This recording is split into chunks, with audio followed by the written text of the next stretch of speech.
ఆంధ్రప్రదేశ్ రాష్ట్రంలో 2024 సార్వత్రిక ఎన్నికల్లో ఎన్డీఏ ప్రభుత్వం అధికారం సంపాదించిన విషయం తెలిసిందే.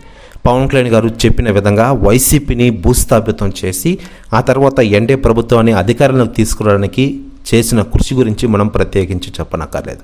మరోవైపు తన పార్టీ జనసేన పార్టీని కూడా దేశంలోని ఇతర రాష్ట్రాల్లో విస్తరింపచేయడానికి పావులు కదుపుతున్నారు టాలీవుడ్ స్టార్ హీరో పవన్ కళ్యాణ్ గారు. దీంతో ఒక్కసారిగా న్యూస్ వైరల్ అవుతోంది. మరోవైపు జనసేన పార్టీలోకి వివిధ రాజకీయ పార్టీ నేతలు కూడా చేరుతున్న విషయం తెలిసిందే. అసలు పవన్ కళ్యాణ్ గారి టార్గెట్ 2029 ఎలక్షన్స్ అని అందరికీ తెలుస్తోంది. ఖచ్చితంగా ఈసారి ఒంటరిగా పోటీ చేసి తద్వారా సీఎం అవ్వాలని ఆయన చూస్తూ ఉన్నారు.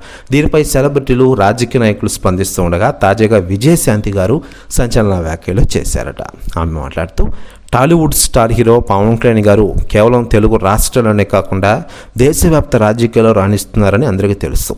రాబోయే ఎలక్షన్స్ అంటే 2029లో ఖచ్చితంగా ఆంధ్రలో జనసేన అదే హావా చూపిస్తుంది. చూస్తూ ఉండండి, అందరికీ పవన్ కళ్యాణ్ గారు ఇచ్చి పడేస్తాడంటూ సంచలన వ్యాఖ్యలు చేశారట విజయశాంతి గారు. ప్రతి వ్యాఖ్యలు వైరల్ అవుతున్నాయి టోటల్ ఆంధ్రప్రదేశ్ రాష్ట్ర రాజకీయాల్లో.